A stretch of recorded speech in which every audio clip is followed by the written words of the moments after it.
Why should Americans care about the ongoing political turmoil and violence in Pakistan right now? Well, it's the fifth biggest country in the world. It's got nuclear weapons. It was one of the front lines in the so-called war on terror. And it's currently considered by our government to be a major non-NATO ally. And yet ever since Imran Khan, the legendary Pakistani cricketer turned populist politician, was ejected from the Prime Minister's office last year in a very controversial parliamentary vote of no confidence, that country has been in the midst of an historic political and economic crisis.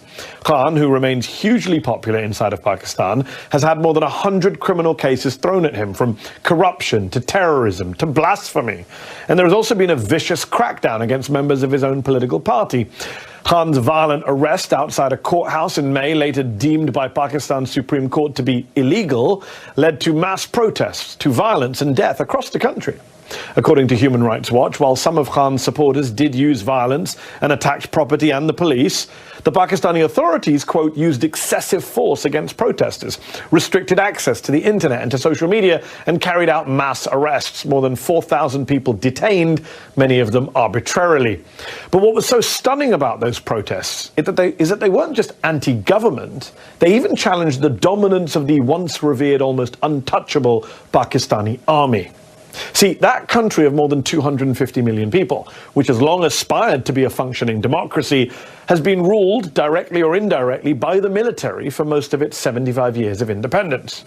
Currently, the Pakistani military has banned any mention of Imran Khan's name on air. Prominent journalists have just disappeared. Even Pakistani-American fashion designer Khatija Shah has been detained for taking part in the protests. And Khan himself, who survived an assassination attempt last November, is worried for his own life. The former prime minister, who is accused of cozying up to Vladimir Putin and Xi Jinping, hasn't had much support, though, from Western capitals, and he himself accused the Biden administration of being behind a coup against him, an allegation that the State Department has denied and that Khan has since backed away from. So, what should America be doing here, and what does the future hold for Pakistan and for Imran Khan? Earlier, I spoke to the former Prime Minister of Pakistan and chairman of the political party, the PTI. Imran Khan, thank you for coming on the show. You are the former Prime Minister of Pakistan. Explain to our viewers watching in America tonight what you believe is the state of democracy, of freedom, of human rights in Pakistan tonight. How bad is it? Well, Mehdi, for some of us who've seen the evolution of our democracy over the last, especially 20 years, because you saw General Musharraf's martial law, and then in that martial law, we saw what was called the lawyers' movement for the independence of judiciary. And during that time, the media asserted its independence. So we were moving towards a democratic system. Two governments came in, stood for 5 years, and then left elections. Another government took over. So we're moving towards, what we hoped would be genuine democracy, because normally we had a hybrid system. Even when the army was not in power, they really controlled the levers from behind. But what is happening right now is a total dismantling of our democracy. It's not a question of what is happening to my party or to me, or these 170 cases and so on, or whether I'm in jail, or these are not one, but two assassination attempts on me. It's what is happening to the future of this country if our democracy is disbanded. Because rule of law, democracy, and prosperity go hand in hand. When you do not have rule of law, which is what is happening now, it is might is right. There's an undeclared martial law in Pakistan. Then, there's darkness ahead. We are standing on the edge of darkness. So what is your message to the American government tonight, to President Joe Biden? Because on the one hand, you have urged the U.S. to speak out in the name of democracy and human rights against what's happening in Pakistan right now. But you've also accused the U.S. of being behind a, quote, foreign conspiracy, a coup against you. You've repeatedly called what happened to you, quote, U.S.-backed regime change.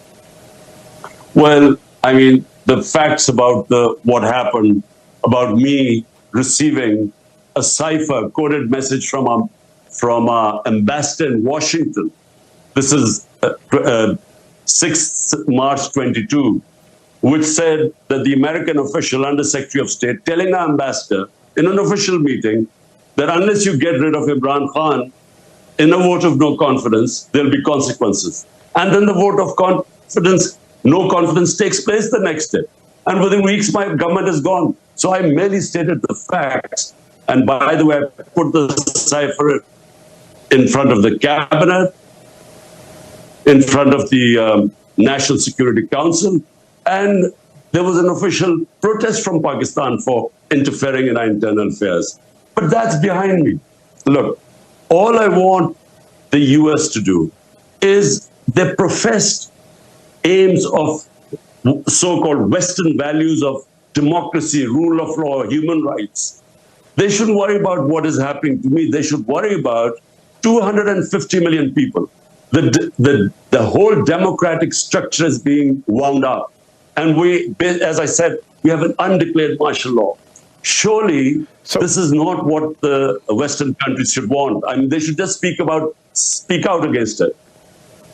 So obviously the Biden administration denies being involved in your ejection from power. The current Pakistani government is clearly afraid of you, hence the mass arrests, the talk of banning your party, the more than 150 legal cases against you. They've said you're a bigger threat to the country than Indian Prime Minister Narendra Modi, rather ridiculously. Do you believe that if elections are held on time in October of this year, that your besieged party can still win and that you can still be Prime Minister again? Surely that's a pipe dream now. Look, since I've been ousted, out of the 37 by-elections held, 30 have been swept by my party, despite the total support of the establishment to these 12-party coalition. So clearly they are scared. This whole thing, which happened to us after 9th May, when I was abducted from within the High Court, abduction, and the way that they abducted me as if I was some terrorist. So the reaction to that was used as a way of just clamping down, crack down on my party. We equated to what Hitler did after the 1933 burning of the German parliament. He cracked down on the communists and wiped them out. This is what's happening now. How could a few cases of arson be made a reason for 10,000 of our workers in jail? And every day people are being put in. My entire leadership is in jail. The only way the leadership can come out of jail if they renounce being part of my party. So it's never happened in this country before. Women have never been put in jail. The entire media has been muzzled. I mean, the military, which is the real power in Pakistan, is obviously out to get you. It was Army Rangers who arrested you outside the courthouse, not police. It's military officials who have reportedly told Pakistani journalists not to mention your name on air. Yet your critics would say that you came to power in 2018, everyone knows this, in alliance with that same military, that you for years had close relations with top generals going all the way back to Hamid Gul, the former head of the Pakistani ISI. So the critics would say it's ironic to see you now criticizing the same army and intelligence chiefs who you were once fine with and who helped put you in power in the first place. Firstly, just to correct you, I was abducted by the Rangers from within the court. I was actually sitting in the courtroom. So, just to correct you. And the Supreme Court declared it illegal, and so yes. That's why I was bailed out. Look, in Pakistan, Mehdi, the military has directly or indirectly ruled Pakistan for 70 years. 3 times martial law, and then the other times because they're entrenched. And so whoever does politics has to work with them. Now, when I came to power in 2018, it wasn't because the military engineered to get me into power. They didn't oppose me. Big difference. In 2013, before that, they actually helped Nawaz Sharif get into power, and we proved in the rigged elections. In 2018, we asked everyone to open the elections because we came through proper, free and fair elections. In fact, we felt we lost some seats. But the thing is, I worked with the military. I mean, military means the army chief. So I worked pretty well with him. The main problem was, you see, my whole thing is rule of law. I started my movement for justice 27 years ago, wanting to bring the powerful mafias, the political mafias, under the law. This is where the problem became. He didn't think corruption was that big a thing. He wasn't interested in. And if he had the veto power. So that's where I failed. Although we succeeded economically, we did brilliantly dealing with the pandemic, but I failed in the rule of law, and I think that's where the problems became. Up next, what about the criticisms of Imran Khan's own time in office? Don't go away. Before the break, I was speaking with former Prime Minister of Pakistan, Imran Khan. We discussed the state of democracy in his country and his message to the American government. But what about the criticisms he's faced from his own time in office? Here's the rest of my interview with him. You have been praised in your handling of the pandemic, and it's interesting to hear you saying you failed in terms of the military.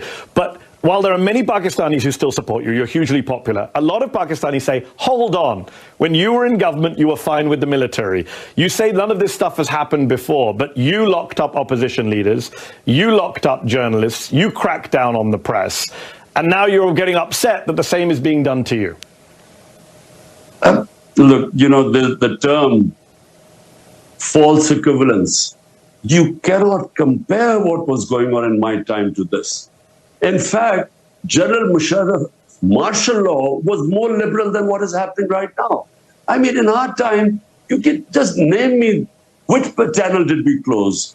I mean, which journalists left the country? 4 of our top journalists have left the country. A fifth one wrote a letter to the Supreme Court Chief Justice that his life was in danger. He escaped. He was killed in Kenya.